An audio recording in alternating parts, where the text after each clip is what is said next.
Friends, today under the Constitution 2 subject in unit number 1, we are coming up with a new subject that is trade and commerce between the states, interstate trade and commerce.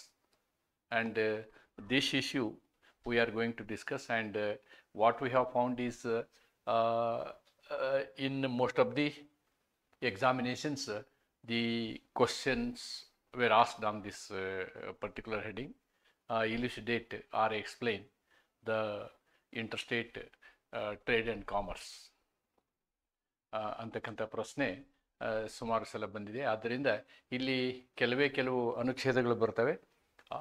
ಅನುಚ್ಛೇದಗಳನ್ನ ನಾವು ನೋಡೋದಾದ್ರೆ, ಅಥವಾ it is in part 3 of the constitution ಭಾಗ 3ರಲ್ಲಿ, part 3 ನಲ್ಲಿ, ಭಾಗ 13ರಲ್ಲಿ ಈ ವಿಷಯ ಬರ್ತದೆ. ಭಾಗ 13ಕ್ಕೆ ಸಂಬಂಧಪಟ್ಟಂತೆ ನಾವೇನು ಮಾಡ್ತೀವಿ ಅಂದರೆ, trade commerce intercourse within the territory of India ಅಂತಕ್ಕಂಥ ಹೆಡ್ಡಿಂಗಲ್ಲಿ ನಾವು ಇಷ್ಟು ಅನುಚ್ಛೇದಗಳನ್ನು ನೋಡ್ತೀವಿ. ಇದರಲ್ಲಿ 306 ಡಿಲೀಟ್ ಆಗಿದೆ. ಉಳಿದಂತಹ ಅನುಚ್ಛೇದ 301, 302, 3, 4, 5 ಮತ್ತು 7 ನಾವು ನೋಡ್ತೀವಿ. ಅತಿ ಮುಖ್ಯವಾಗಿ 302, 3, 4 ಮತ್ತು 301 ವಿವರವಾಗಿ ನೋಡಬೇಕಾಗ್ತದೆ ನಾವು ಉದ್ದೇಶದಿಂದ. 301 ಏನು ಹೇಳುತ್ತೆ ಅಂತಂದರೆ, freedom for trade commerce and intercourse ಅಂತ ಹೇಳುತ್ತೆ. 302 ಪಾರ್ಲಿಮೆಂಟಿಗೆ ಕಾನೂನು ಮಾಡುವ ಅಧಿಕಾರದ ಬಗ್ಗೆ ಹೇಳ್ತದೆ. 303 ಕಾನೂನು ಮಾಡಬೇಕಾದ್ರೆ ಏನೇನು ನಿರ್ಬಂಧಗಳಿರಬೇಕು ಅಂತಕ್ಕಂಥದ್ದನ್ನು ಹೇಳ್ತದೆ. ಆಮೇಲೆ 304 restriction on trade commerce and intercourse among the States, ರಾಜ್ಯಗಳಲ್ಲಿ ಇರತಕ್ಕಂಥ ನಿರ್ಬಂಧಗಳ ಬಗ್ಗೆ ಮಾತಾಡ್ತದೆ. 305 ಅಂತ ಮಹತ್ವವನ್ನು ಏನು ಪಡ್ಕೊಳ್ಳೋದಿಲ್ಲ. ಅಲ್ಲಿ ಆರ್ಟಿಕಲ್ 19 ಬಗ್ಗೆ ಇರ್ತಕ್ಕಂಥ ರಿಸ್ಟ್ರಿಕ್ಷನ್ನು ಮತ್ತು 301 ಒಂದು ವಿಮರ್ಶೆಯನ್ನು ನಾವು ಅಲ್ಲಿ ಮಾಡ್ತೀವಿ. ಇನ್ನು ಕೊನೆಯ ಆರ್ಟಿಕಲ್ ಏನಂತ ಇಂಪಾರ್ಟೆಂಟ್ ಅಲ್ಲ, ಆದರೂ ಕೂಡ ಸಂದರ್ಭಿಕವಾಗಿ ನಾವು ಅದನ್ನು ನೋಡೋಣ ಏನಿದೆ ಅಂಥೇಳಿ.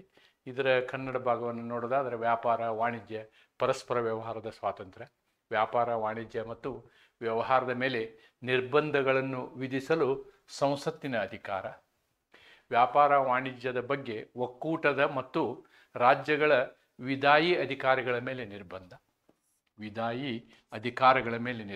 ರಾಜ್ಯಗಳ ನಡುವೆ ವ್ಯಾಪಾರ, ವಾಣಿಜ್ಯ ಮತ್ತು ಪರಸ್ಪರ ವ್ಯವಹಾರಗಳ ಮೇಲೆ ನಿರ್ಬಂಧ, ಅಂದರೆ ಬಿಟ್ವೀನ್ ದ ಸ್ಟೇಟ್ಸ್. ದೆನ್ ಅಸ್ತಿತ್ವದಲ್ಲಿರೋ ಕಾನೂನುಗಳ ಮತ್ತು ರಾಜ್ಯದ ಏಕಸ್ವಾಮ್ಯದ ಬಗ್ಗೆ, ಮೊನೊಪಲಿ ಅಂತ ಹೇಳ್ತೀವಲ್ಲ ನಾವು, ಮೊನೊಪಲಿ ಬಗ್ಗೆ ಏನಿದೆ ಅಂತಕ್ಕಂಥದ್ದು. ದೆನ್ 307ರಲ್ಲಿ ನಾವೇನು ಮಾಡ್ತೀವಿ, ಈ 301ರಿಂದ 4 ಅನುಚ್ಛೇದಗಳ ಉದ್ದೇಶಗಳ ಸಲುವಾಗಿ ಪ್ರಾಧಿಕಾರವನ್ನು ನೇಮಕ ಮಾಡೋದು. ಇಲ್ಲಿವರೆಗೆ ಯಾವುದೇ ಪ್ರಾಧಿಕಾರವನ್ನು ನಾವು ನೇಮಕ ಮಾಡಿಲ್ಲ, ಅದಕ್ಕೆ ಆ ಒಂದು ಆರ್ಟಿಕಲ್ ಅಂಥ ಮಹತ್ವವನ್ನು ಪಡೆದುಕೊಳ್ಳುವುದಿಲ್ಲ ಅಂತಕ್ಕಂಥದ್ದನ್ನು ಹೇಳ್ತಾ, article by article let us see what are all the things that are available ಅಂತಕ್ಕಂಥದ್ದನ್ನು ನೋಡೋಣ.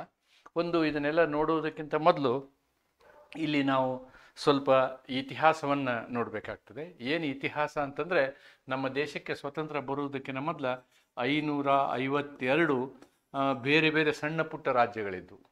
ಒಂದು ರಾಜ್ಯದ ಕಾನೂನು, ಇನ್ನೊಂದು ರಾಜ್ಯದ ಕಾನೂನು, ಒಂದು ರಾಜ್ಯದಿಂದ ಇನ್ನೊಂದು ರಾಜ್ಯಕ್ಕೆ ಹೋಗಬೇಕಾದ್ರೆ, ಅಥವಾ ಅದು ಒಂದು ದೇಶದಿಂದ ಇನ್ನೊಂದು ದೇಶಕ್ಕೆ ಹೋದ ಹಾಗಿತ್ತು. ಆದ್ದರಿಂದ ಈ ಒಂದು ಏನು ಪಾರ್ಟ್ 3 ಅಂತ ಏನು ಹೇಳ್ತೀವಿ, ಪಾರ್ಟ್ 13, ಭಾಗ 13 ನಾವು ಮಾಡಿದ್ದೀವಿ.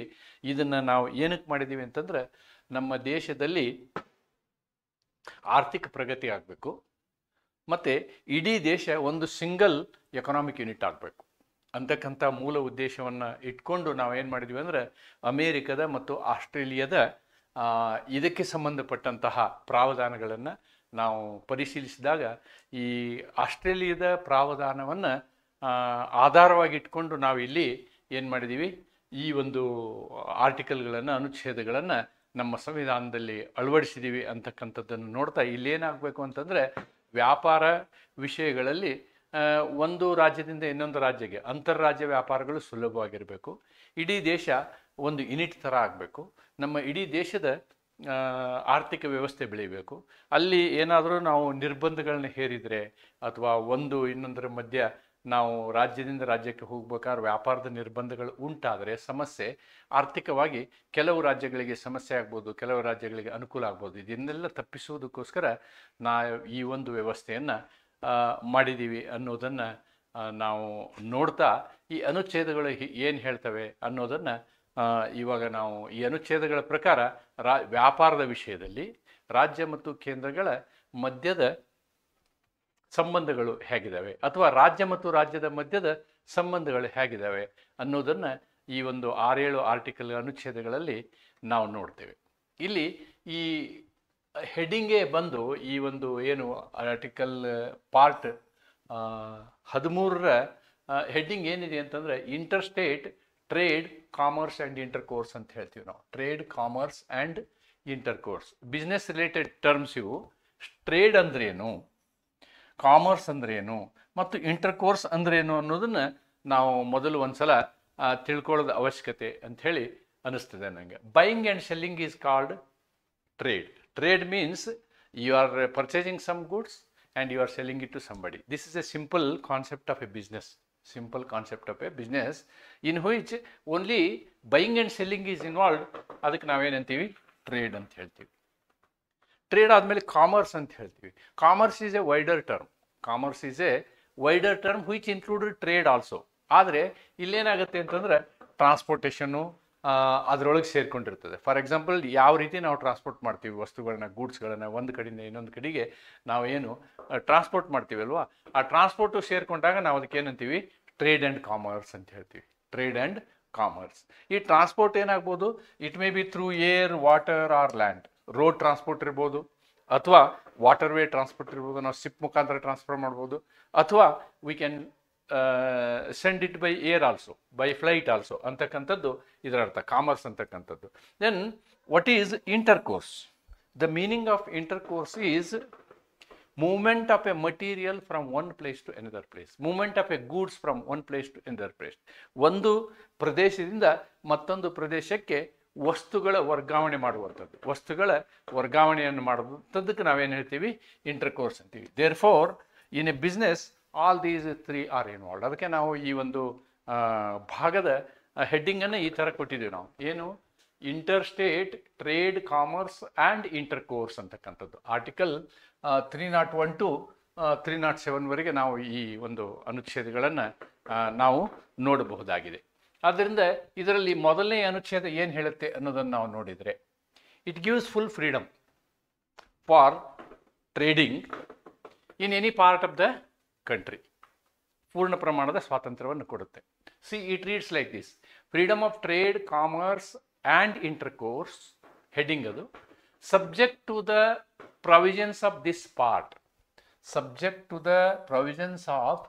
The other provisions of this part. ಅಂದರೆ ಈ 301ರಲ್ಲಿ ನಾವು ಸ್ವಾತಂತ್ರ್ಯವನ್ನು ಹೆಂಗೆ ಕೊಟ್ಟಿದ್ದೀವಿ ಅಂದರೆ, ಈ ಪ್ರಾವಧಾನಕ್ಕೆ ಉಳಿದಂತಹ 302, 3, 4, 5, 6, 7 ಅನುಚ್ಛೇದಗಳಿಗೆ ಒಳಗೊಂಡಂತೆ ಅದರಲ್ಲಿರ್ತಕ್ಕಂಥ ನಿರ್ಬಂಧಗಳನ್ನು ಅನುಸರಿಸಿಕೊಂಡು ನಾವೇನು ಮಾಡ್ತೀವಿ, we give this part trade, commerce and intercourse throughout the territory of India shall be free. ಮುಕ್ತವಾಗಿರಬೇಕು ಅಂತ. ಫ್ರೀ ಅಂದರೆ ಇಲ್ಲಿ ಪುಕ್ಕಟೆ ಅಲ್ಲ, ಫ್ರೀ ಅಂದರೆ ಮುಕ್ತವಾಗಿರಬೇಕು. ವ್ಯಾಪಾರ ಏನಿದೆ, ಇವೇನು ಎಕ್ಸ್ಪ್ಲೈನ್ ಮಾಡಿದ್ನಲ್ಲ ನಾನು, ಇವೆಲ್ಲವುಗಳಿಗೂ ಮುಕ್ತ ವಾತಾವರಣ ಇರಬೇಕು ಅಂಥೇಳಿ. ಇಲ್ಲಿ ನಿಮಗೊಂದು ಸಣ್ಣ ಕನ್ಫ್ಯೂಷನ್ ಆಗ್ಬೋದು. ಏನು ಅಂತಂದರೆ, ನಮ್ಗೆ ಆರ್ಟಿಕಲ್ 19(1)G ಇದೆ. ಆರ್ಟಿಕಲ್ 19(1)G 19(1)G ಕೂಡ ವ್ಯಾಪಾರಕ್ಕೆ ಸ್ವಾತಂತ್ರ್ಯವನ್ನು ಕೊಡುತ್ತೆ. ವ್ಯಾಪಾರಕ್ಕೆ ಸ್ವಾತಂತ್ರ್ಯವನ್ನು ಕೊಡುತ್ತೆ. Here it is for the citizen. It is for the citizen, ಈ ಒಂದು ಸ್ವಾತಂತ್ರ್ಯ. Here 301 is for anybody, free trade and business. ಇದಕ್ಕೆ ಸಿಟಿಸನ್ನೇ ಇರಬೇಕು ಅಂತೇನಿಲ್ಲ. A company may do that, A foreigner may do that. So article 301 is open for everybody ಅನ್ನೋದನ್ನು ನಾವು ಇಲ್ಲಿ ಇದಕ್ಕೂ ಮತ್ತು ಇದಕ್ಕೂ ಇರುವಂತಹ ವ್ಯತ್ಯಾಸವನ್ನು, 19(1)Gಗೂ ಮತ್ತು ಅನುಚ್ಛೇದ 301ಗೂ ಇರುವಂತಹ ವ್ಯತ್ಯಾಸವನ್ನು ಕಂಡುಕೊಳ್ಬೇಕು. ಇದು ಕೂಡ ಸ್ವಾತಂತ್ರ್ಯವೇ, ವ್ಯಾಪಾರ ಮಾಡುವಂಥ ಸ್ವಾತಂತ್ರ್ಯವೇ. ಇಲ್ಲಿಯೂ ಕೂಡ 19(1)Gನಲ್ಲಿಯೂ ಕೂಡ ನಮಗೆ ವ್ಯಾಪಾರ ಮಾಡುವಂಥ ಸ್ವಾತಂತ್ರ್ಯ ಇದೆ. 19(1)G ನಿಖರವಾಗಿ it is only for citizens, ನಾಗರಿಕರಿಗೆ ಮಾತ್ರ ಇರುವಂತಹ ಹಕ್ಕು. ಆದರೆ 301 ಎಲ್ಲರಿಗೂ ಇರತಕ್ಕಂತಹ ಹಕ್ಕು. ನಾಗರಿಕರಲ್ಲದವರು ಕೂಡ ವ್ಯಾಪಾರ ಮಾಡಬೇಕು ಅನ್ನೋದನ್ನು ನಾವು 301 ಅನುಚ್ಛೇದ 301 ಓದಿದಾಗ ಆ ರೀತಿ ಇನ್ಫರ್ ಮಾಡ್ಬೋದು. ಆ ರೀತಿ we can infer it like that. So there is a full freedom but that freedom is subject to the other articles of this part. Part 13 ಏನಿದೆಯಲ್ವ, ಭಾಗ 13ರಲ್ಲಿ ಇರ್ತಕ್ಕಂಥ ಏನು ಅನುಚ್ಛೇದಗಳು, ಉಳಿದ ಅನುಚ್ಛೇದಗಳಿರ್ತಕ್ಕಂಥ ನಿರ್ಬಂಧಕ್ಕೆ ಒಳಪಟ್ಟು ಈ ದೇಶದಲ್ಲಿ ಮುಕ್ತ ವಾತಾವರಣವಿದೆ, ವ್ಯಾಪಾರಕ್ಕೆ ನಮ್ಮ ದೇಶದಲ್ಲಿ ಮುಕ್ತ ವಾತಾವರಣವಿದೆ ಅಂತಕ್ಕಂಥದ್ದು ಈ ಒಂದು ಆರ್ಟಿಕಲ್ನ ಅರ್ಥ. 302 ಏನು ಹೇಳುತ್ತೆ ನೋಡೋಣ. Let us see what 302 is telling. 302 power of the parliament to impose restrictions on trade, commerce and intercourse. Trade, commerce and intercourse, ಏನು ವ್ಯಾಪಾರವನ್ನು ಮಾಡುವ ವಿಷಯದಲ್ಲಿ ಸಂಸತ್ತಿಗೆ ನಿರ್ಬಂಧವನ್ನು ವಿಧಿಸುವ ಅಧಿಕಾರ ಇದೆ. ವ್ಯಾಪಾರ, ವಾಣಿಜ್ಯ ಮತ್ತು ಪರಸ್ಪರ ವ್ಯವಹಾರದ ಮೇಲೆ ನಿರ್ಬಂಧವನ್ನು ವಿಧಿಸಲು ಸಂಸತ್ತಿಗೆ ಅಧಿಕಾರವಿದೆ. ಯಾವುದೇ ಒಂದು ವಿಷಯ ತಿಳ್ಕೊಳ್ಳಿ, ಸಂಸತ್ತಿನ ಅಧಿಕಾರ ತನ್ನ ಅಧಿಕಾರವನ್ನು ಹೆಂಗೆ ಚಲಾಯಿಸ್ತದೆ ಅಂದರೆ ಅದು ಕಾನೂನು ಮಾಡುವ ಮೂಲಕ ಚಲಾಯಿಸ್ತದೆ. The parliament can exercise its power only by enacting law. It doesn't have any executive power. ಕಾರ್ಯಾಂಗದ ಅಧಿಕಾರ ಅದಕ್ಕಿಲ್ಲ. ಅದು ಯಾವುದೇ ಒಂದು ವಿಷಯವನ್ನು ನಿರ್ಬಂಧ ಮಾಡಬೇಕಂದ್ರೆ ಏನು ಮಾಡಬೇಕದು? ಕಾನೂನನ್ನು ಮಾಡಿ, ಕಾನೂನಿನ ಪ್ರಾವಧಾನಗಳ ಮುಖಾಂತರ ನಿರ್ಬಂಧವನ್ನು ಮಾಡಬೇಕಾಗ್ತದೆ. ಇಲ್ಲಿ parliament may by law impose such restrictions ಅಂತ ನಿರ್ಬಂಧಗಳನ್ನು ಹೇರ್ಬೋದು on the freedom of the trade, commerce and intercourse between one state to another. ಒಂದು ರಾಜ್ಯ ಮತ್ತು ಇನ್ನೊಂದು ರಾಜ್ಯದ ಮಧ್ಯದಲ್ಲಿ ಅದೇನು ಮಾಡ್ಬೋದು? ವ್ಯಾಪಾರಕ್ಕೆ ನಿರ್ಬಂಧವನ್ನು ಹೇರಬಹುದು. ಕಾನೂನು ಮಾಡುವ ಮುಖಾಂತರ ನಿರ್ಬಂಧವನ್ನು ಸಂಸತ್ತು ಹೇರಬಹುದು. Within any part of the territory of India, within the state also ಮಾಡ್ಬೋದು ನಾವು. It can do between the states also, within the state also.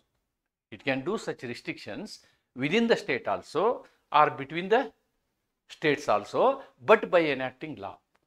ಕಾನೂನನ್ನು, ಅಧಿನಿಯಮವನ್ನು ಮಾಡುವುದರ ಮುಖಾಂತರ ಸಂಸತ್ತು ಒಂದು ರಾಜ್ಯದಿಂದ ಇನ್ನೊಂದು ರಾಜ್ಯಕ್ಕೆ ಇರುವ ವ್ಯಾಪಾರವನ್ನಾಗಲಿ ಅಥವಾ ರಾಜ್ಯದೊಳಗೆ ಇರುವಂತಹ ವ್ಯಾಪಾರವನ್ನಾಗಲಿ ನಿರ್ಬಂಧಿಸಬಹುದು.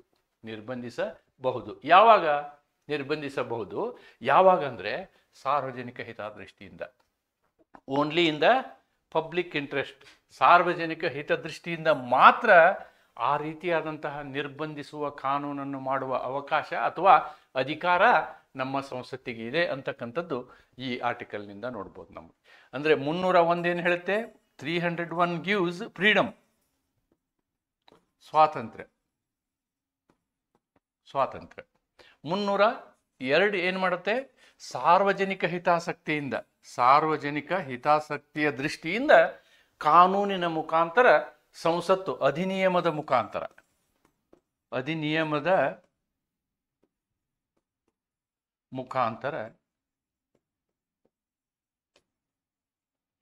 ನಿರ್ಬಂಧಿಸಬಹುದು.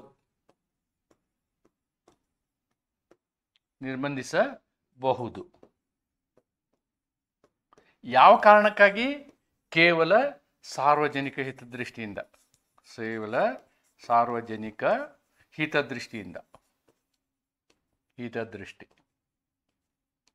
ಹಿತದೃಷ್ಟಿಯಿಂದ ಮಾತ್ರ ಮಾಡಬಹುದು. This is the first restriction. The first restriction under article 302 is there and this power is with the parliament, which it can do by enacting law. The whole process, upper house, lower house, ರಾಜ್ಯಸಭೆ, ಲೋಕಸಭೆ ಮತ್ತು ರಾಷ್ಟ್ರಪತಿ, ಇದು ಅಂಕಿತ ಆಗುವ ಒಂದು ಪ್ರೋಸೆಸ್ಸನ್ನು ಮಾಡ್ಬೋದು. ನಿರ್ಬಂಧಿಸುವಂತಹ ಒಂದು ಪ್ರೋಸೆಸ್ಸನ್ನು ಮಾಡಬಹುದು. ಇದಕ್ಕೆ ನಾವು ಉದಾಹರಣೆ ಅಂತಂದರೆ ಎಸೆನ್ಷಿಯಲ್ ಕಮಾಡಿಟಿ ಆ್ಯಕ್ಟ್ ಅಂತ ಹೇಳ್ಬೋದು.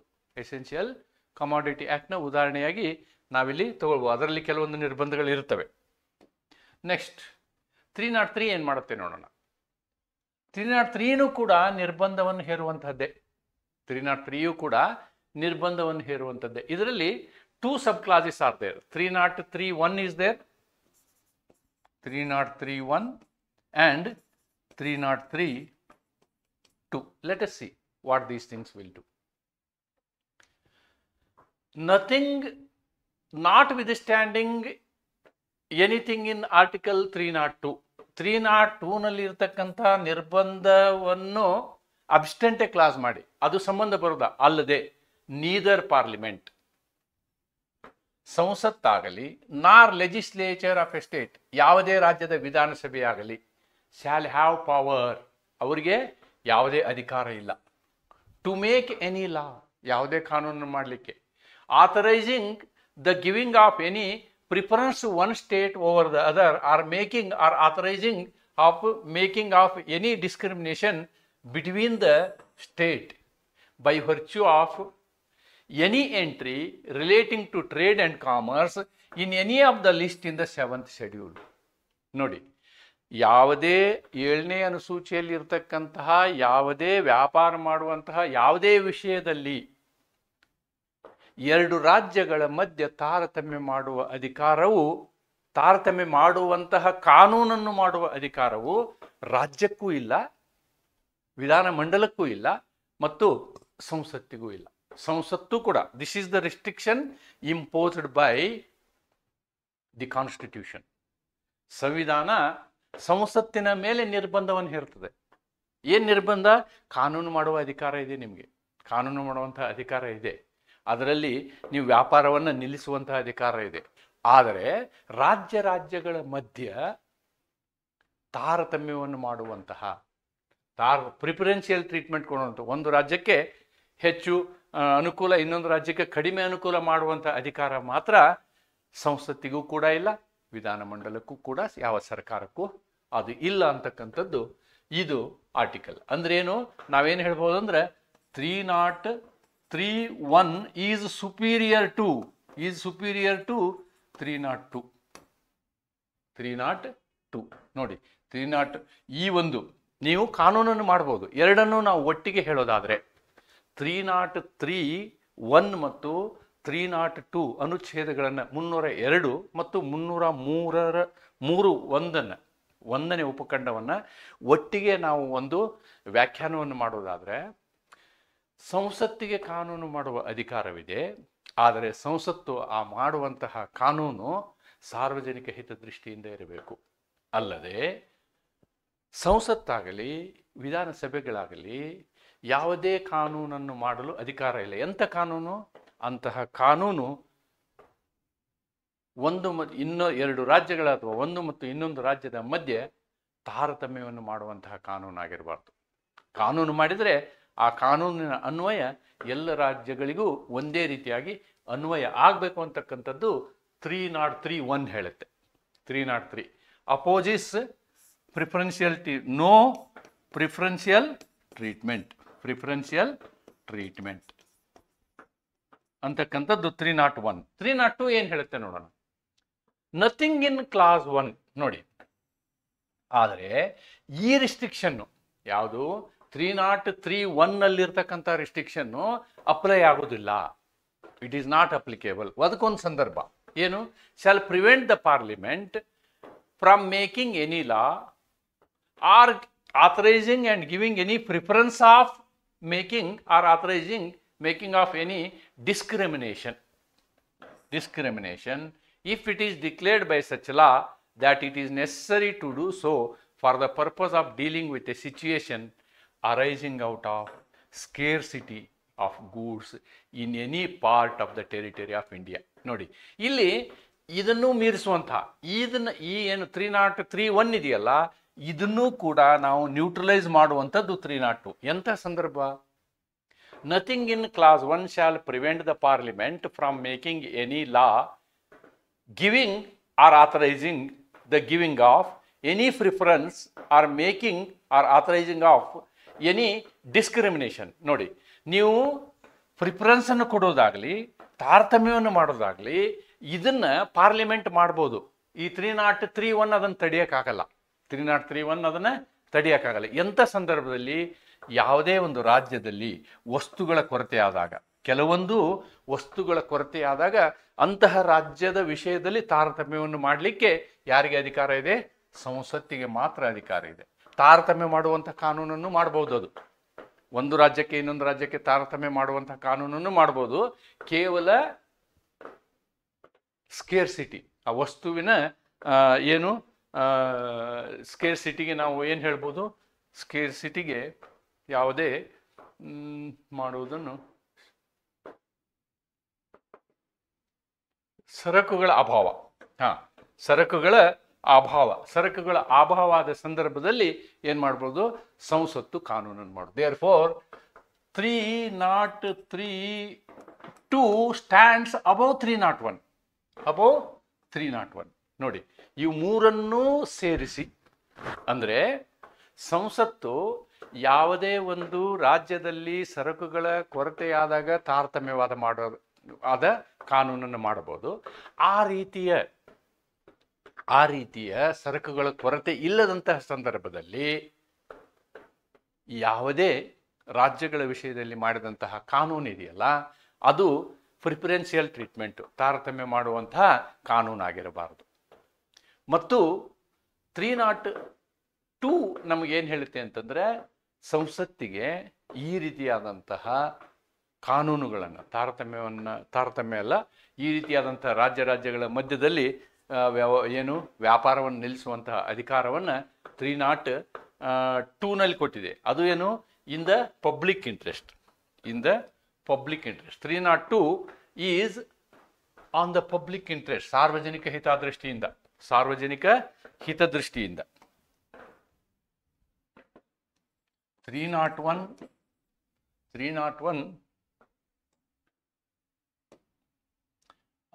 freedom.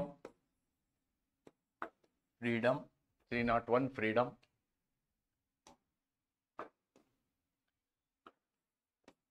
302 parliament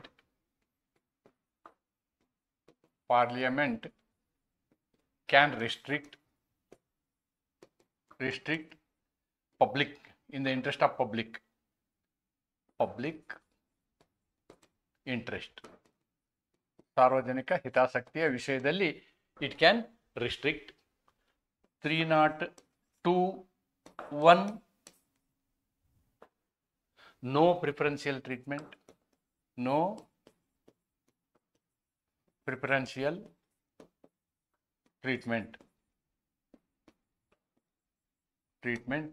either by parliament or by state legislature. ಯಾರು ಮಾಡಿಕೊಡುದು?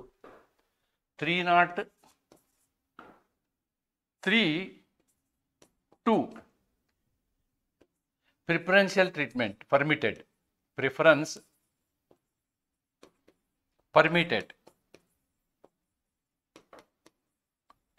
permitted to parliament only in case of scarcity. Only in case of scarcity. ನೋಡಿ, 301 ಪ್ರಕಾರ there is a freedom, ಮುಕ್ತ ಅವಕಾಶ ಇದೆ. 302 ಪ್ರಕಾರ ಸಂಸತ್ತು ನಿರ್ಬಂಧವನ್ನು ಹೇರಬಹುದು. ಏನು ಹೇರಬಹುದು? ಬೈ ಮೇಕಿಂಗ್ ಲಾ, ಕಾನೂನನ್ನು ಮಾಡೋದ್ರಿಂದ. ಯಾವ ವಿಷಯದಲ್ಲಿ? ಕೇವಲ ಸಾರ್ವಜನಿಕ ಹಿತದೃಷ್ಟಿಯಿಂದ. 303(1) ಏನು ಹೇಳುತ್ತೆ ಅಂತಂದರೆ, ಇದು ಪ್ರಿಫರೆನ್ಷಿಯಲ್ ಟ್ರೀಟ್ಮೆಂಟ್ ಮಾಡೋಂಗಿಲ್ಲ, ತಾರತಮ್ಯ ಮಾಡೋ ಹಂಗಿಲ್ಲ. ಒಂದು ರಾಜ್ಯಕ್ಕೆ ಹೆಚ್ಚು, ಒಂದು ರಾಜ್ಯಕ್ಕೆ ಕಡಿಮೆ ಮಾಡೋ ಹಾಗಿಲ್ಲ. ಅದು ಪಾರ್ಲಿಮೆಂಟು ಆ ರೀತಿ ಕಾನೂನು ಮಾಡೋ ಹಾಗಿಲ್ಲ, ವಿಧಾನಮಂಡಲಗಳು ಆ ಥರದ ಕಾನೂನು ಮಾಡಲ್ಲ. ಆದರೆ ಪಾರ್ಲಿಮೆಂಟು ಆ ರೀತಿಯಾದಂತಹ ಪ್ರಿಫರೆನ್ಷಿಯಲ್ ಟ್ರೀಟ್ಮೆಂಟನ್ನು ಕೊಡುವುದನ್ನು 303(2) ಹೇಳ್ತೀವಿ ನಾವು. ಕೇವಲ ಅಭಾವ ಇದ್ದಾಗ, ಯಾವುದೇ ವಸ್ತುವಿನ ಅಭಾವ ಇದ್ದಾಗ ಮಾತ್ರ ಅಂತಕ್ಕಂಥದ್ದನ್ನು ನಾವು ಇಲ್ಲಿ ನೋಡ್ಬೋದಾಗಿದೆ. ದಿಸ್ ಇಸ್ ಆಲ್ ಅಬೌಟ್ 303ಯ ಬಗ್ಗೆ ನಾನು ವಿವರಣೆ. ಈಗ ಅದನ್ನೇ ನಾನು ಇಲ್ಲಿ ಕನ್ನಡದಲ್ಲಿ ನಿಮಗೆ ನಮೂದಿಸಿದ್ದೀನಿ. 300 ನೋಡಿ, ವ್ಯಾಪಾರ ಮತ್ತು ವಾಣಿಜ್ಯಗಳ ಬಗ್ಗೆ ಒಕ್ಕೂಟದ ಮತ್ತು ರಾಜ್ಯಗಳ ವಿಧಾಯಿ ಅಧಿಕಾರಿಗಳ ಮೇಲೆ ನಿರ್ಬಂಧ. 302ರಲ್ಲಿ ಏನೇ ಇದ್ದಾಗ್ಯೂ 7ನೇ ಅನುಸೂಚಿಯ ಯಾವುದೇ ಪಟ್ಟಿಯಲ್ಲಿ ವ್ಯಾಪಾರಕ್ಕೆ ಮತ್ತು ವಾಣಿಜ್ಯಕ್ಕೆ ಸಂಬಂಧಿಸಿದಂತೆ ಇರುವ ಯಾವುದೇ ನಮೂದಿಸಿದ ಕಾರಣದಿಂದ ಒಂದು ರಾಜ್ಯಕ್ಕಿಂತ ಇನ್ನೊಂದು ರಾಜ್ಯಕ್ಕೆ ಪ್ರಾಶಸ್ತ್ಯವನ್ನು ಕೊಡುವ ಅಥವಾ ಕೊಡುವುದನ್ನು ಅಧಿಕೃತಗೊಳಿಸುವ ಅಥವಾ ಒಂದು ರಾಜ್ಯ ಮತ್ತು ಇನ್ನೊಂದು ರಾಜ್ಯದ ನಡುವೆ ಯಾವುದೇ ತಾರತಮ್ಯವನ್ನು ಮಾಡುವ ಅಥವಾ ಮಾಡುವುದನ್ನು ಅಧಿಕೃತಗೊಳಿಸುವ ಯಾವುದೇ ಕಾನೂನನ್ನು ರಚಿಸಲು ಸಂಸತ್ತೇ ಆಗಲಿ ರಾಜ್ಯ ವಿಧಾನಮಂಡಲವೇ ಆಗಲಿ ಅಧಿಕಾರವನ್ನು ಹೊಂದಿರತಕ್ಕದ್ದಲ್ಲ. ಇದು 303(1). This is 303(1). 303(2) ಏನು ಹೇಳ್ತಂತಂದ್ರೆ whatever is written here that is not going to be considered. ಒಂದನೇ ಖಂಡದಲ್ಲಿ ಇರುವುದು ಯಾವುದು ಭಾರತ ರಾಜ್ಯ ಕ್ಷೇತ್ರದಲ್ಲಿ ಸರಕುಗಳ ಅಭಾವದಿಂದ ಉದ್ಭವಿಸುವ ಪರಿಸ್ಥಿತಿಯನ್ನು ನಿಭಾಯಿಸುವ ಉದ್ದೇಶಕ್ಕಾಗಿ ಯಾವುದೇ ಪ್ರಾಶಸ್ತ್ಯವನ್ನು ಕೊಡುವ ಅಥವಾ ಅಧಿಕೃತಗೊಳಿಸುವ ಯಾವುದೇ ಕಾನೂನನ್ನು ರಚಿಸುವುದು ಅವಶ್ಯವೆಂದು ಅಂಥ ಕಾನೂನಿನ ಮೂಲಕ ಘೋಷಿಸಿದರೆ ಅಂಥ ಕಾನೂನನ್ನು ರಚಿಸದಂತೆ ಸಂಸತ್ತನ್ನು ಪ್ರತಿಬಂಧಿಸತಕ್ಕದ್ದಲ್ಲ. ಯಾವುದೇ ಒಂದು ರಾಜ್ಯದಲ್ಲಿ ವಸ್ತುಗಳ ಅಭಾವ ಆದಾಗ ಸಂಸತ್ತು ತಾರತಮ್ಯದ ಕಾನೂನನ್ನು ಮಾಡಬಹುದು. ಅಭಾವದ ಸಮಯದಲ್ಲಿ ಸಂಸತ್ತಿಗೆ ತಾರತಮ್ಯದ ಕಾನೂನನ್ನು ಮಾಡುವ ಅವಕಾಶವಿದೆ.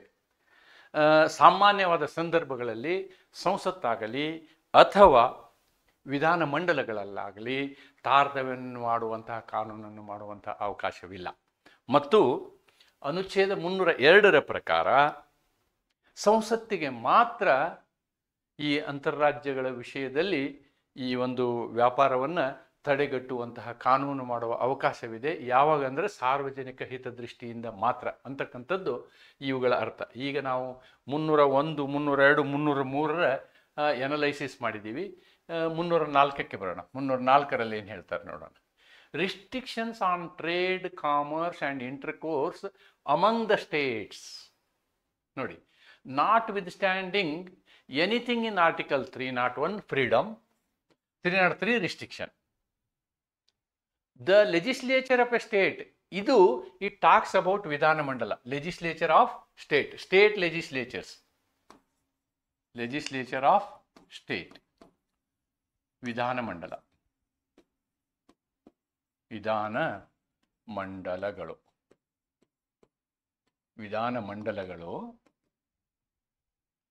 ಮೇ ಬೈ ಲಾ ಅಂದರೆ ಕಾನೂನಿನ ಮುಖಾಂತರ ಅವರು ಮಾಡ್ಬೋದು, ಕೆಲವೊಂದು ಪ್ರಸಂಗಗಳನ್ನು ಮಾಡ್ಬೋದು. ಅದೇನು 304A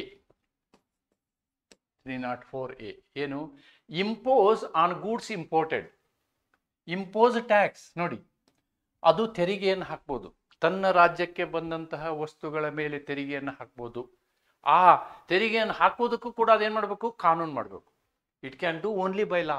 ಇಲ್ಲಿ ಎಕ್ಸಿಕ್ಯೂಟಿವ್ ಯಾವುದೇ ಪವರ್ ಇಲ್ಲ, ಕಾರ್ಯಾಂಗಕ್ಕೆ ಯಾವುದೇ ಅಧಿಕಾರ ಇಲ್ಲ, ಕೇವಲ ಶಾಸಕಾಂಗಕ್ಕೆ ಮಾತ್ರ ಅಧಿಕಾರ ಇರೋದು. ಇಲ್ಲೂ ಕೂಡ ಅಂದರೆ ರಾಜ್ಯಕ್ಕೆ ಅಧಿಕಾರ ಇದೆ. ಏನು? ಕಾನೂನನ್ನು ಮಾಡುವಂತಹ ಅಧಿಕಾರ ಇದೆ. ಏನು ಕಾನೂನನ್ನು ಮಾಡುವಂತಹ ಅಧಿಕಾರ ಇದೆ? ತೆರಿಗೆಯನ್ನು ವಿಧಿಸುವಂತಹ ಅಧಿಕಾರ ಇದೆ. ಅದಕ್ಕೊಂದು ಸಂದರ್ಭ ಇದೆ, ಎಂಥ ಸಂದರ್ಭದಲ್ಲಿ ತೆರಿಗೆ ವಿಧಿಸಬಹುದು ಅಂತ. Impose tax, impose on goods imported from other states or union territories any tax to which similar goods are manufactured or produced in that state are subject to. So, however, as not to discriminate between the goods imported and goods so manufactured. ನೋಡಿ, ಒಂದು ರಾಜ್ಯದಲ್ಲಿ, ತಮ್ಮದೇ ಆದ ರಾಜ್ಯದಲ್ಲಿ ಒಂದು ವಸ್ತು ತಯಾರಾಗ್ತಾ ಇರ್ತದೆ, ಆ ವಸ್ತುವಿನ ಮೇಲೆ ತೆರಿಗೆಯನ್ನು ಹಾಕ್ತಾ ಇರ್ತಾರೆ ಅಂತ ಇಟ್ಕೊಳ್ಳಿ ಆ ರಾಜ್ಯದವರು. ಅಂತಹದೇ ವಸ್ತು ಬೇರೆ ರಾಜ್ಯದಿಂದ ಈ ರಾಜ್ಯಕ್ಕೆ ಬಂದರೆ, ತಮ್ಮ ರಾಜ್ಯಕ್ಕೆ ಬಂದರೆ, ಅದಕ್ಕೆ ಮಾತ್ರ ತೆರಿಗೆ ಹಾಕುವಂತಹ ಅವಕಾಶ ಏನಾಗಿದೆ? ರಾಜ್ಯ ವಿಧಾನಮಂಡಲಗಳಿಗಿದೆ. ಆದರೆ ಆ ತೆರಿಗೆ ತಾರತಮ್ಯವನ್ನು ಹೊಂದಿರಬಾರ್ದು. It is not discriminative. ಎರಡೂ ಒಂದೇ ಟ್ರೀಟ್ ಮಾಡಬೇಕು. For example, if coffee is grown in Karnataka, if coffee is imported from Tamil Nadu to Karnataka, in Karnataka, if you are imposing tax on coffee, then same tax can be imposed on the coffee imported from Tamil Nadu. ಅಷ್ಟೇ.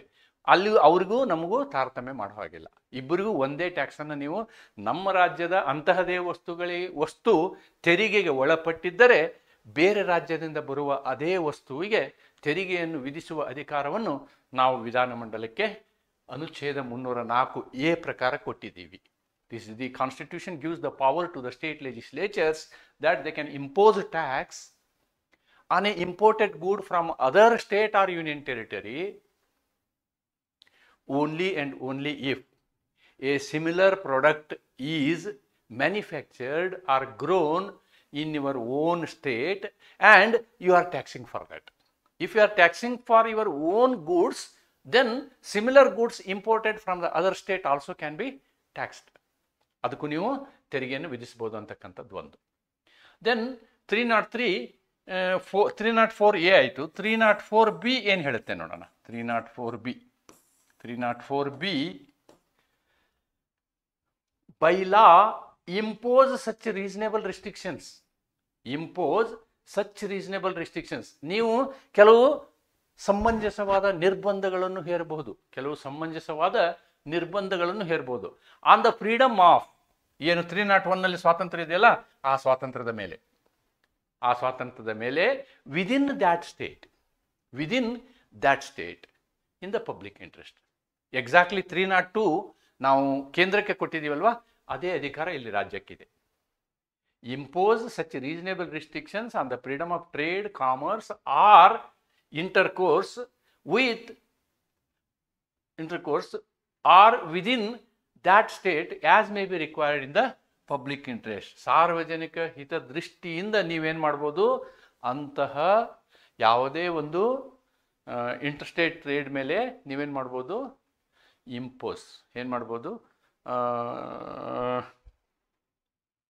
ನಿರ್ಬಂಧವನ್ನು ವಿಧಿಸಬಹುದು. ಆದರೆ ಈಗೇನು ಈ ಕಾನೂನು ಮಾಡ್ತಿರಲ್ವಾ, this law is to be approved by the president. ನೋಡಿ, provided that no bill or amendment for the purpose of clause B shall be introduced or moved in the legislature of the state without the previous sanction of the president. ಈ 304B ನಲ್ಲಿ ಮಾಡುವಂತಹ ಲಾನ ನೀವೇನು ಮಾಡಬೇಕು ಅಂದ್ರೆ, ಮಾಡೋದಕ್ಕಿಂತ ಮೊದಲು ರಾಷ್ಟ್ರಪತಿಯವರ ಅನುಮತಿಯನ್ನು ಪಡಿಬೇಕು. ರಾಷ್ಟ್ರಪತಿಯವರ ಅನುಮತಿಯನ್ನು ಪಡೆದು ನೀವು 304B ನಲ್ಲಿ ಕಾನೂನು ಮಾಡಿದ್ರೆ ಮಾತ್ರ ಅದು ವ್ಯಾಲಿಡ್ ಆಗುತ್ತೆ, ಇಲ್ಲಾಂದ್ರೆ ಇನ್ವ್ಯಾಲಿಡ್ ಆಗುತ್ತೆ. 304B ನಲ್ಲಿ ನೀವು ಏನು, ರಾಜ್ಯ ವಿಧಾನಮಂಡಲಗಳು ತಮ್ಮ ರಾಜ್ಯದಲ್ಲಿ ನಿರ್ಬಂಧವನ್ನು ವಿಧಿಸಬೇಕಾದರೆ, ಸಾರ್ವಜನಿಕ ಹಿತದೃಷ್ಟಿಯಿಂದ ನಿರ್ಬಂಧವನ್ನು ವಿಧಿಸಬೇಕಾದರೆ ಆ ಕಾನೂನನ್ನು ಜಾರಿಗೆ ತರುವ ಮೊದಲು ಅದಕ್ಕೆ ರಾಷ್ಟ್ರಪತಿಯವರ ಒಪ್ಪಿಗೆಯನ್ನು ಪಡೆಯುವುದು ಅನಿವಾರ್ಯವಾಗಿದೆ ಅಂತಕ್ಕಂಥದ್ದು 304 ಹೇಳುತ್ತೆ. ಹಂಗಾರೆ 304 ನಾವು ಏನು ಮಾಡ್ತೀವಿ ಅಂದರೆ, ವಿಧಾನಮಂಡಲಗಳು ಕಾನೂನು ಮಾಡುವ ಅವಕಾಶವನ್ನು ನೋಡ್ತೀವಿ. ಇಲ್ಲಿ ವಿಧಾನಮಂಡಲಗಳು ಕಾನೂನು ಮಾಡಬೇಕಾದ್ರೆ ಒಂದು ಏನಿದೆ, ಈ ಬೇರೆ ಟ್ಯಾಕ್ಸಿಂಗ್ ಪವರ್ ಇದೆ. 308 ಟಾಕ್ಸ್ ಅಬೌಟ್ ಟ್ಯಾಕ್ಸಿಂಗ್ ಪವರ್.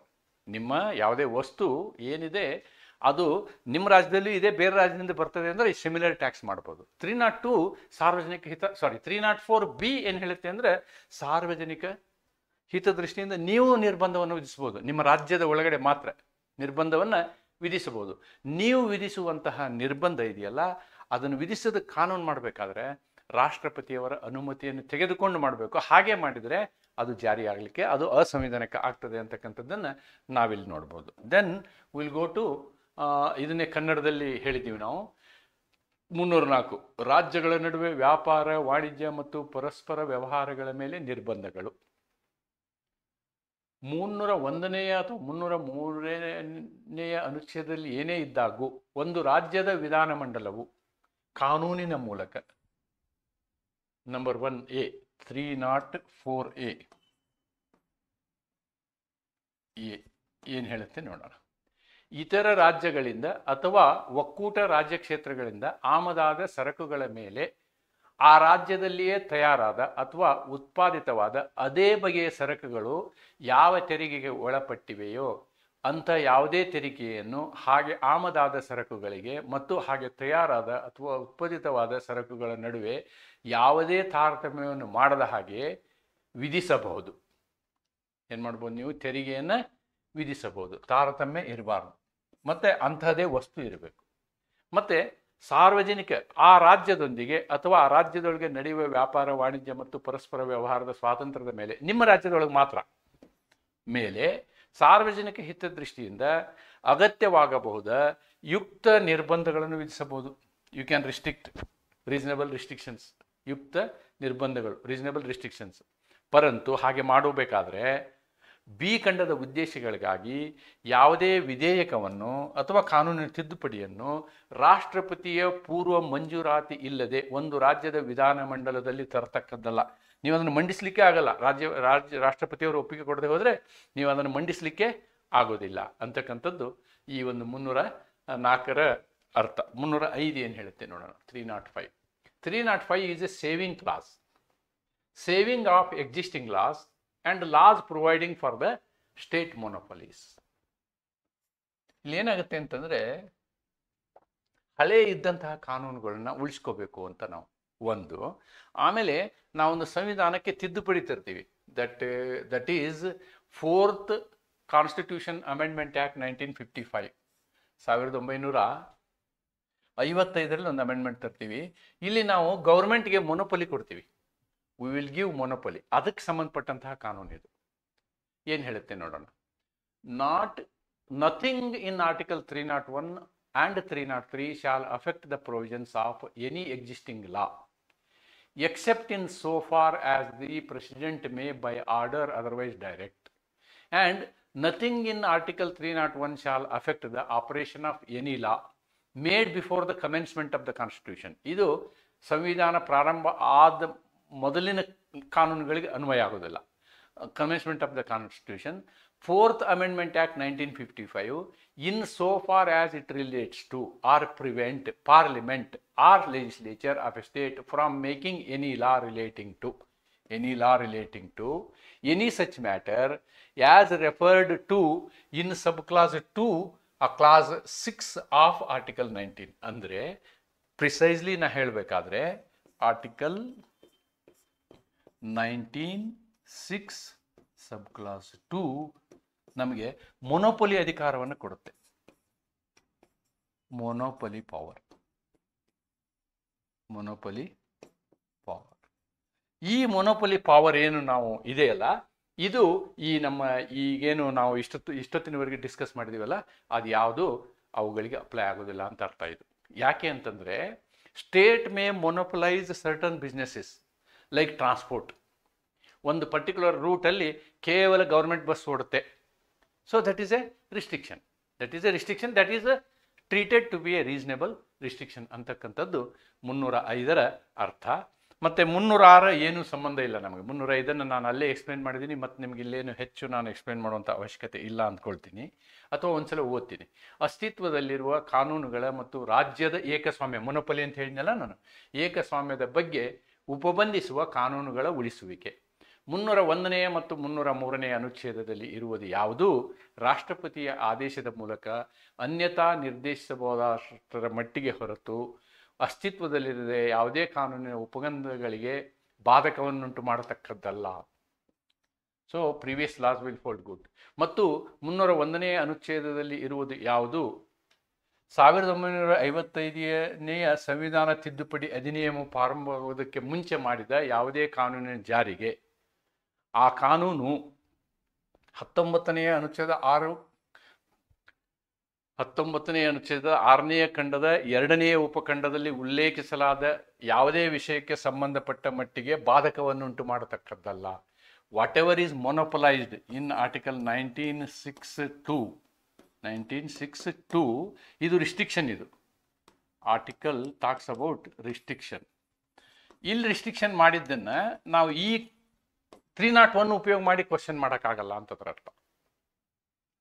ಸಂಬಂಧಿಸಿದ ಯಾವುದೇ ಕಾನೂನು ರಚಿಸಿದಂತೆ ಸಂಸತ್ತನ್ನು ಅಥವಾ ರಾಜ್ಯದ ವಿಧಾನಮಂಡಲವನ್ನು ಬಂಧಿಸತಕ್ಕದ್ದಲ್ಲ. ಈ ವಿಷಯದ ಮೇಲೆ ಏನಾದ್ರು ಕಾನೂನು ಮಾಡಿದರೆ, if law is done under this article, you cannot hold either the central government, either the parliament or the state legislature. ಅವ್ರಗಳನ್ನ ನೀವು ಪ್ರಶ್ನೆ ಮಾಡುವ ಹಾಗಿಲ್ಲ. Then this is deleted. ಇದಕ್ಕೆ ನಾನು ಇದನ್ನೇನು ಚರ್ಚೆನೆ ಮಾಡೋದಿಲ್ಲ. I will straight away go to the last article. ಇದು ಇನ್ನೂವರೆಗೂ ಇಂಪ್ಲಿಮೆಂಟ್ ಆಗಿಲ್ಲ. Not implemented. This is not implemented. ಏನಿದು? Appointment of authority for carrying out the purposes of article 301 to 304. Parliament may by law appoint such authority as it considers appropriate for carrying out the purposes of Article 301, 2, 3 and 4, and confer the authority so appointed such powers and such duties as may think necessary. So they can appoint on committee an authority. Constitution has given the power, but so far that necessity has not arisen. ಈ ಥರದ ಯಾವುದೇ ಒಂದು ಅಪಾಯಿಂಟ್ಮೆಂಟನ್ನು ನಾವು ಮಾಡಿಲ್ಲ. We have not done so far. Now with this let us move on to 1 or 2 case laws. How it is ಈ ರೀತಿಯಾದಂಥ ಸಮಸ್ಯೆ ಬಂದಾಗ ಏನಾಯಿತು ಅಂತ. ಅದರಲ್ಲಿ ಅತಿ ಮುಖ್ಯವಾದಂತಹ ಕೇಸು 2 ಕೇಸು, ಇದಕ್ಕಿಂತ ಇನ್ನೊಂದು ಕೇಸ್ ತುಂಬ ಮುಖ್ಯ. ಇಲ್ಲಿ ಈ ಕೇಸ್ ಏನು ಹೇಳುತ್ತೆ, ಇದು 1961ರಲ್ಲಿ ಬಂದಂಥ ಕೇಸು, ಅತಿಯ ಬಾರಿ tea company versus state of Assam ಅಂತಕ್ಕಂಥದ್ದು ಕೇಸು. ಈ ಕೇಸ್ ಏನು ಹೇಳುತ್ತೆ ನೋಡಿ, ದ ಅಪೆಲೆಂಟ್ಸ್ ಅಂದರೆ ಇವರು ಟೀ ಕಂಪನಿಯವರು, ಅಪೆಲೆಂಟ್ಸ್ including Atiabari tea company limited were engage in the production of tea. ಇವರು ಟೀ ಉತ್ಪಾದನೆಯಲ್ಲಿ ಎಂಗೇಜ್ ಆಗಿದ್ದರು in the state of Assam and West Bengal. Assam ಮತ್ತು ವೆಸ್ಟ್ ಬೆಂಗಾಲ್ನಲ್ಲಿ ಇವರು ಟೀ ಎಸ್ಟೇಟ್ಗಳನ್ನ ಇಟ್ಕೊಂಡು ಟೀ ತಯಾರು ಮಾಡ್ತಿದ್ರು. To market their tea they transported it to Calcutta. ಆಸಾಮಿನಿಂದ ಇವ್ರು ಏನು ಮಾಡ್ತಿದ್ರು, ಕಲ್ಕತ್ತಾಗೆ ತೊಗೊಂಡು ಹೋಗ್ತಿದ್ರು ಮಾರ್ಕೆಟ್ ಮಾಡಲಿಕ್ಕೆ. Passing through Assam roads and inland water ways.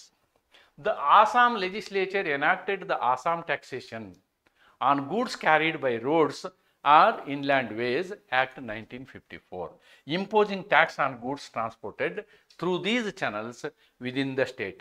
ನೋಡಿ, ಕಲ್ಕತ್ತಾಗೆ ಹೋಗುವಂತಹ ಈ ಎಲ್ಲ ವಸ್ತುಗಳ ಮೇಲೆ ಅವ್ರು ಏನು ಮಾಡಿದರು, ಟ್ಯಾಕ್ಸ್ ಇಂಪೋಸ್ ಮಾಡಿದರು. ಯಾರು? ಆಸಾಮ್ ವಿಧಾನಮಂಡಲದವರು ಕಾನೂನನ್ನು ಮಾಡಿದರು. And this was challenge. The appellants challenged this act arguing that it violated article 301. ನಮಗೆ ಪೂರ್ಣ ಸ್ವಾತಂತ್ರ್ಯ ಇದೆ, ಫ್ರೀ ಫ್ಲೋಗೆ ನಮಗೆ ಅವಕಾಶ ಇದೆ 301 ಪ್ರಕಾರ. ನೀವು ಮಾಡಿರೋ ತಪ್ಪು ಅಂಥೇಳಿ ಈ ಟೀ ಕಂಪನಿ ಇದೆಯಲ್ವಾ, ಇದು 1901ನಲ್ಲಿ ಇದು ಮಾಡೋಕ್ಕಾಗಲಿಕ್ಕಿಲ್ಲ, ಯಾಕೆಂದರೆ 1901 is for A citizen. But under 301 it challenge. Article 301 is also A freedom. ಈ ಆಧಾರದ ಮೇಲೆ ಪ್ರಶ್ನೆ ಮಾಡಿದರು. ಸುಪ್ರೀಂ ಕೋರ್ಟ್ ಏನು ಹೇಳುತ್ತೆ ನೋಡೋಣ. ಸುಪ್ರೀಂ ಕೋರ್ಟ್ ಏನು ಹೇಳುತ್ತೆ? The supreme court held that Assam Taxation Act directly impeded, ತೊಂದರೆ ಮಾಡಿದೆ. ಏನಕ್ಕೆ? Free movement. ನಾವು ಆರ್ಟಿಕಲ್ 301 ಏನು ಹೇಳುತ್ತೆ, ಫ್ರೀ ಮೂವ್ಮೆಂಟ್ ಇರಬೇಕು, ಇಡೀ ಭಾರತ ರಾಜ್ಯ ಕ್ಷೇತ್ರದಲ್ಲಿ ಫ್ರೀ ಮೂವ್ಮೆಂಟ್ ಇರಬೇಕು ಅಂತ ಹೇಳುತ್ತೆ ಅನುಚ್ಛೇದ 301. ಅದಕ್ಕೆ ವಿರುದ್ಧವಾಗಿದೆ ಅನ್ನೋದನ್ನು ಸರ್ವೋಚ್ಚ ನ್ಯಾಯಾಲಯ ಒಪ್ಕೊಳ್ತು. The court emphasised that while taxation is essential, ನೀವು ಟ್ಯಾಕ್ಸೇಷನ್ ಮಾಡಿ, ನಾವು ಮಾಡೋದು ಬೇಡ ಅನ್ನೋದಿಲ್ಲ, essential for governance, it should not hinder the free trade. ನೀವು ಮಾಡುವಂತಹ ಕಾನೂನು ಫ್ರೀ ಟ್ರೇಡ್ ಆ್ಯಂಡ್ ಕಾಮರ್ಸ್ಗೆ ವಿರುದ್ಧವಾಗಿರಬಾರ್ದು. It should not be against the article, the purpose or objective of article 301. 301ರ ಉದ್ದೇಶ ಏನಿದೆ? Free trade and commerce. ನಾ ಹೇಳಿದ್ನಲ್ಲ, ಹಿನ್ನೆಲೆ ಏನು ಹೇಳಿದ್ನಲ್ಲ, ಆರ್ಥಿಕ ಪ್ರಗತಿ. ಈ ಒಂದು ವಿಷಯದಲ್ಲಿ ಯಾವುದೇ ಒಂದು ರಾಜ್ಯದ ಕಾನೂನು ಅಡ್ಡಗಾಲ ಆಗಬಾರ್ದು ಅನ್ನೋದನ್ನು ಸುಪ್ರೀಂ ಕೋರ್ಟ್ ಈ ಪ್ರಕರಣದಲ್ಲಿ ನಿರ್ಣಯ ತಗೊಳ್ತು. ಅಷ್ಟೇ ಅಲ್ಲದೆ ಸುಪ್ರೀಂ ಕೋರ್ಟ್ ಏನು ಹೇಳ್ತು ಅಂದರೆ, ನೀವೇನೋ ಕಾನೂನು ಮಾಡಿದಿರಿ, ಆದರೆ 304B ಪ್ರಕಾರ ಏನು ಮಾಡಬೇಕು, ನೀವು ಈ ರೀತಿಯಾದಂತಹ ನಿರ್ಬಂಧವನ್ನು ಹೇರುವಂತಹ ಕಾನೂನನ್ನು ಮಾಡುವ ಸಂದರ್ಭದಲ್ಲಿ ನೀವೇನು ಮಾಡಬೇಕು, ರಾಷ್ಟ್ರಪತಿಗಳವರ ಅನುಮತಿ ತಗೊಳ್ಬೇಕು. ಮತ್ತು ಅದು ಪಬ್ಲಿಕ್ ಇಂಟ್ರೆಸ್ಟಲ್ಲಿ ಏನಿರಲಿಲ್ಲ. The act did not comply with the provision of article 304B as it neither served any public interest. ಸಾರ್ವಜನಿಕ ಹಿತಾಸಕ್ತಿಯಿಂದ ಏನು ಮಾಡಿಲ್ಲ ನೀವು.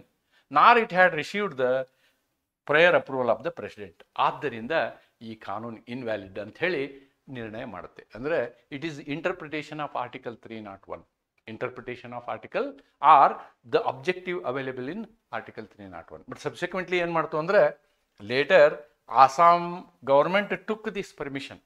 ಈ 304B ಪರ್ಮಿಷನ್ ತೊಗೊಂಡು ಟ್ಯಾಕ್ಸೇಷನ್ಲ ನಾವು ಮಾಡ್ತೀವಿ ಅಂತ ಹೇಳಿ ಪರ್ಮಿಷನ್ ತೊಗೊಂಡು then this act was validated. That's a different story. But ಅವತ್ತಿನ ಕೇಸು ಹೇಗೆ ಇಂಟರ್ಪ್ರಿಟ್ ಆಯಿತು ಅಂತಕ್ಕಂಥದ್ದು ಇದು ಒಂದನೇ ಕೇಸು. ಇನ್ನೂ ಒಂದು ಕೇಸ್ ಇದೆ. ಇದನ್ನು ಕನ್ನಡದಲ್ಲಿ ಬರೆದಿದ್ದನ್ನು ಅರ್ಜಿದಾರರಾದ ಅತಿಯಾಬಾರಿ ಟೀ ಕಂಪನಿ ಲಿಮಿಟೆಡ್ ಮತ್ತು ಇತರರು ಆಸಾಂ ಮತ್ತು ಪಶ್ಚಿಮ ಬಂಗಾಳ ರಾಜ್ಯಗಳಲ್ಲಿ ಚಹಾ ಉತ್ಪಾದಿಸುತ್ತಿದ್ದರು. ತಮ್ಮ ಚಹಾವನ್ನು ಮಾರಾಟ ಮಾಡಲು ಅವರು ಅದನ್ನು ಕಲ್ಕತ್ತಾಗೆ ಸಾಗಿಸುತ್ತಿದ್ದರು. ಇದಕ್ಕಾಗಿ ಆಸಾಂನ ರಸ್ತೆಗಳು ಮತ್ತು ಒಳನಾಡು ಜಲಮಾರ್ಗಗಳ ಮೂಲಕ ಸಾಗಿಸಬೇಕಾಗಿತ್ತು. ಆಸಾಂ ವಿಧಾನಸಭೆ 1954ರ ಆಸಾಂ ತೆರಿಗೆ ರಸ್ತೆಗಳ ಅಥವಾ ಒಳನಾಡು ಜಲಮಾರ್ಗಗಳ ಮೂಲಕ ಸಾಗುವ ವಸ್ತುಗಳ ಮೇಲೆ ಕಾಯ್ದೆ ತಂದಿತ್ತು. ಇದರಿಂದಾಗಿ ರಾಜ್ಯದಲ್ಲಿ ಸಾಗುವ ವಸ್ತುಗಳ ಮೇಲೆ ತೆರಿಗೆ ವಿಧಿಸಲಾಯಿತು. ಅರ್ಜಿದಾರರು ಈ ಕಾಯ್ದೆ ಭಾರತೀಯ ಸಂವಿಧಾನದ 301ನೇ ವಿಧಿಯನ್ನು ಉಲ್ಲಂಘಿಸುತ್ತದೆ ಎಂದು ವಾದಿಸಿದರು.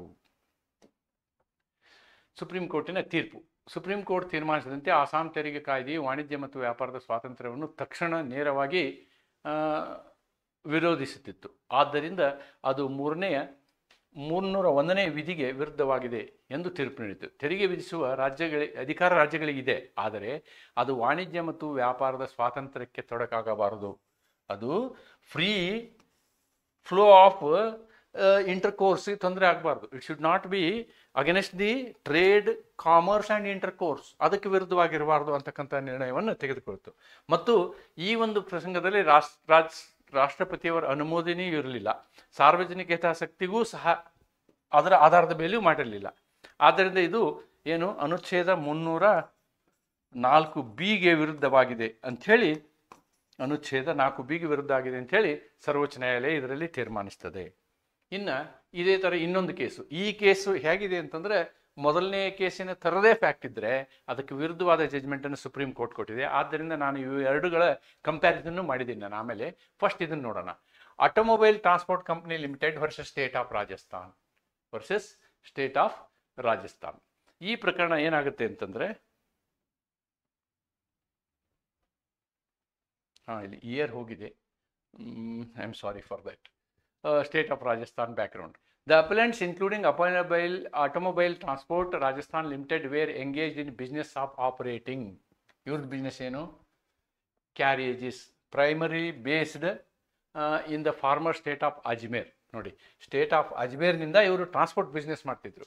They operated vehicles on routes such as Nasirabad, Deoli and Ajmer, Kishangarh, which traversed both the former state of Ajmer and the state of Rajasthan. Rajasthan Motor Vehicle Taxation Act imposed tax on motor vehicles. ಇದು motor ವೆಹಿಕಲ್ಗಳ ಮೇಲೆ tax ಹಾಕ್ತು, operating within the state. The appellants challenged this act, arguing that it violated article 301. ನಾವು ವೆಹಿಕಲ್ನ ಓಡಿಸೋದು ನಮ್ಮದೊಂದು ವ್ಯಾಪಾರ ಏನಿದೆಯಲ್ಲ, ಈ ಮೂಮೆಂಟಿಗೆ ತೊಂದರೆ ಆಗಿದೆ ಅಂಥೇಳಿ ಈ ಪ್ರಕರಣದಲ್ಲಿನೂ ಪ್ರಶ್ನಿಸಲಾಯಿತು. ಸಂದರ್ಭಗಳು ಎರಡೂ ಒಂದೇ. which ensures freedom of trade, commerce and intercourse throughout the India. Judgment ಏನು ಬರುತ್ತೆ ನೋಡೋಣ. The Supreme Court held that taxes imposed by the Rajasthan Motor Vehicle Taxation Act were compensatory in nature. ನೀವು ಇಲ್ಲಿ ಗಾಡಿಗಳನ್ನ ಓಡಿಸ್ತೀರಿ ಅಂತ ನಾವು ಟ್ಯಾಕ್ಸ್ ಹಾಕಿಲ್ಲ, ರೋಡ್ಗಳನ್ನ maintain ಮಾಡಬೇಕು. ರೋಡ್ಗಳನ್ನ maintain ಮಾಡೋದಕ್ಕೆ ನಮಗೆ ಇನ್ಫ್ರಾಸ್ಟ್ರಕ್ಚರ್ ಏನು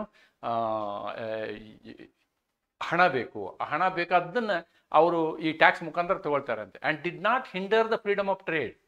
ಇದರಿಂದ ಟ್ರೇಡ್ಗೆ ಏನು ತೊಂದರೆ, ಇಮ್ಮಿಡಿಯೇಟ್ ತೊಂದರೆ ಏನಾಗಲಿಲ್ಲ. Trade, commerce and intercourse under 301. The court reasoned that such taxes are levied to maintain and facilitate the infrastructure like roads used by the transport operators, thereby serving a regulatory purpose. rather than creating trade barriers. Consequently, the act was deemed constitutional. ನೋಡಿ, ಇಲ್ಲಿ ಬೇರೆಯದೇ ನಿರ್ಧಾರವನ್ನು ಸರ್ವೋಚ್ಚ ನ್ಯಾಯಾಲಯ ತದ್ವಿರುದ್ಧವಾದ ನಿರ್ಣಯವನ್ನು ತಗೊಳ್ತದೆ. ನೋಡೋಣ, ಕನ್ನಡದಲ್ಲಿ analysis ಮಾಡೋಣ. ಅರ್ಜಿದಾರರಾದ ಆಟೋಮೊಬೈಲ್ ಟ್ರಾನ್ಸ್ಪೋರ್ಟ್ ಲಿಮಿಟೆಡ್ ಎಂಬ ಸಂಸ್ಥೆ ಮಾಜಿ ಅಜ್ಮೇರ್ ರಾಜ್ಯದಲ್ಲಿ ಬಸ್ ಸೇವೆಗಳನ್ನು ಚಲಾಯಿಸುವ ವ್ಯವಹಾರದಲ್ಲಿ ತೊಡಗಿಸಿತ್ತು. ಅವರು ನಜೀರಾಬಾದ್, ದಿಯೋಲಿ ಮತ್ತು ಅಜ್ಮೇರ್, ಕಿಶನ್ಗಢ್ ಮಾರ್ಗಗಳಲ್ಲಿ ವಾಹನಗಳನ್ನು ಚಲಾಯಿಸುತ್ತಿದ್ದರು. ಇದರಲ್ಲಿ ಅಜ್ಮೇರ್ ಮತ್ತು ರಾಜಸ್ಥಾನ್ ರಾಜ್ಯಗಳ ಭಾಗಗಳು ಸೇರಿದ್ದವು. ರಾಜಸ್ಥಾನ ಭಾಗದಲ್ಲಿ ಹೋಗ್ತಿದ್ದವು ಬಸ್ಗಳು. 1951 ರಾಜಸ್ಥಾನ ಮೋಟಾರು ವಾಹನ ಕಾಯ್ದೆ ರಾಜ್ಯದೊಳಗೆ ಕಾರ್ಯನಿರ್ವಹಿಸುವ ಎಲ್ಲ ವಾಹನಗಳ ಮೇಲೆ, ನೋಡಿ ಅದು ಇವ್ರ ಮೇಲೆ ಮಾತ್ರ ಮಾಡಲಿಲ್ಲ, ರಾಜ್ಯದಲ್ಲಿ ನಿರ್ವಹಿಸುವ ಎಲ್ಲ ವಾಹನಗಳ ಮೇಲೆ ತೆರಿಗೆ ವಿಧಿಸಿತು. ಹೀಗಾಗಿ ಇವ್ರಿಗೋಸ್ಕರ ಅಂತ ಏನು ಮಾಡಲಿಲ್ಲ. ಅರ್ಜಿದಾರರು ಈ ಕಾಯ್ದೆ ಭಾರತೀಯ ಸಂವಿಧಾನದ 301ನೇ ವಿಧಿಯನ್ನು ಉಲ್ಲಂಘಿಸಿದೆ ಎಂದು ವಾದಿಸಿದರು. ಏಕೆಂದರೆ ಅದು ದೇಶದ ವ್ಯಾಪ್ತಿಯಲ್ಲಿ ಮುಕ್ತ ವ್ಯಾಪಾರವನ್ನು ವಿರೋಧಿಸುತ್ತಿತ್ತು ಅಂತ ಅವ್ರ ವಾದ ಆಗಿತ್ತು. ಸುಪ್ರೀಂ ಕೋರ್ಟ್ ಏನು ಹೇಳ್ತು ನೋಡಿ. ಸುಪ್ರೀಂ ಕೋರ್ಟ್ ತನ್ನ ತೀರ್ಪಿನಲ್ಲಿ ರಾಜಸ್ಥಾನ ಮೋಟಾರು ವಾಹನ ಕಾಯ್ದೆ ಪರಿಹಾರಾತ್ಮಕ ತೆರಿಗೆಯಾಗಿದೆ, ಕಾಂಪೆನ್ಸೇಟರಿ ಟ್ಯಾಕ್ಸ್ ಎಂದು ಘೋಷಿಸಿತು.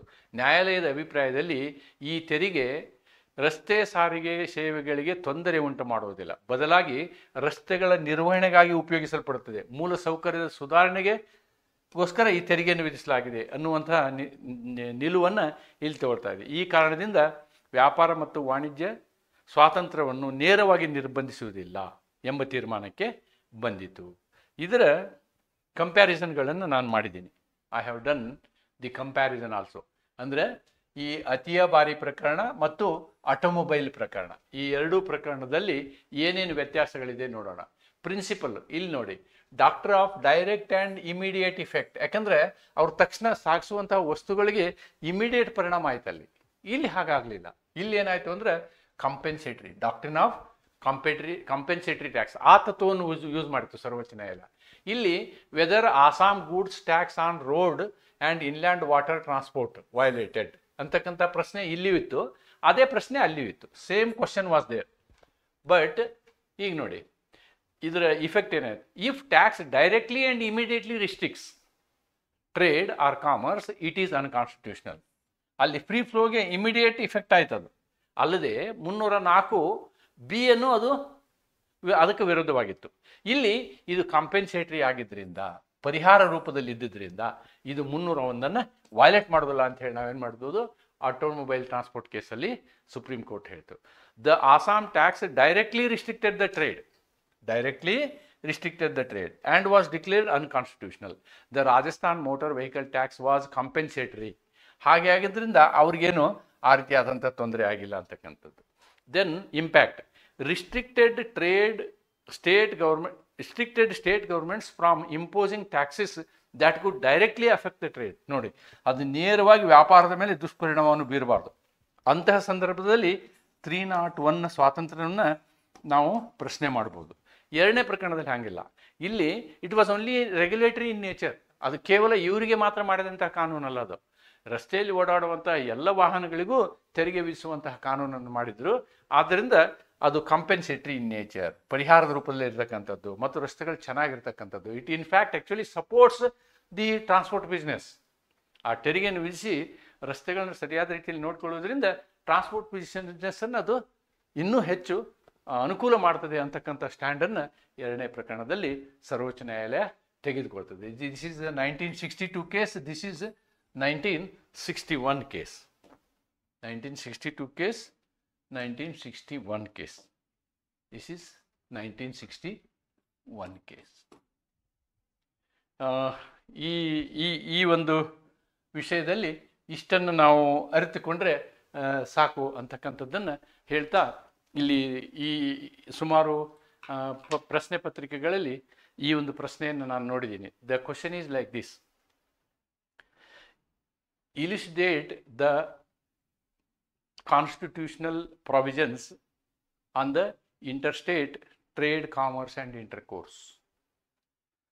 ಅಂತಾರಾಜ್ಯ ವ್ಯಾಪಾರ ವಹಿವಾಟುಗಳಲ್ಲಿ ಸಂವಿಧಾನದ ಪ್ರಾವಧಾನಗಳನ್ನು ವಿವರಿಸಿ ಅಂತಕ್ಕಂತಹ ಪ್ರಶ್ನೆ 2-3 ಸಲ ನಾನು ನೋಡಿದ್ದೀನಿ.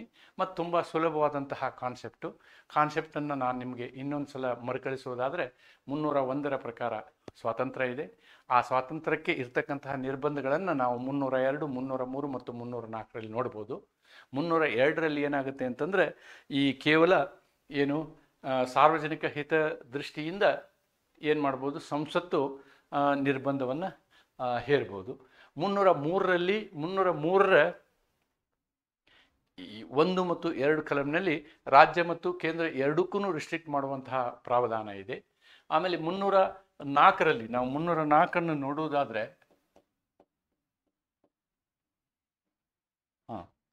304ರಲ್ಲಿ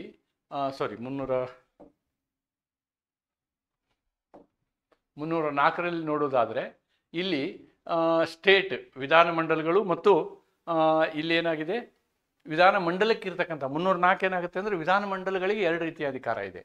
ಒಂದು ಟ್ಯಾಕ್ಸ್ ಹಾಕುವಂಥ ಅಧಿಕಾರ, ಇನ್ನೊಂದು ಅದು ಕೂಡ ಸಾರ್ವಜನಿಕ ಹಿತದೃಷ್ಟಿಯಿಂದ ಕಾನೂನನ್ನು ರಿಸ್ಟ್ರಿಕ್ಟ್ ಮಾಡುವಂಥ ವಿಚಾರ. ಈ ಎಲ್ಲ ವಿಚಾರಗಳನ್ನು ನೀವು ಅತಿ ಸುಲಭವಾಗಿ ಪರೀಕ್ಷೆಯಲ್ಲಿ ಬರೀಬೋದು. ತುಂಬ ಈ ಪ್ರಶ್ನೆ ಬಂದರೆ ಇದನ್ನು ಅಟೆಂಪ್ಟ್ ಮಾಡಲಿಕ್ಕೆ ಯಾವುದೇ ತೊಂದರೆ ಆಗಲಾರದ ರೀತಿಯಲ್ಲಿ ನಾನು ನಿಮಗೆ ಈ ಒಂದು ವಿವರಣೆಯನ್ನು ಕೊಟ್ಟಿದ್ದೇನೆ ಅಂತ ಹೇಳ್ತಾ, ಇವತ್ತಿನ ಈ ಒಂದು ಕ್ಲಾಸನ್ನು ನಾನು ಇಲ್ಲಿಗೆ ಮುಕ್ತಾಯಗೊಳಿಸ್ತೇನೆ. ಮುಕ್ತಾಯಗೊಳಿಸುವ ಮೊದಲು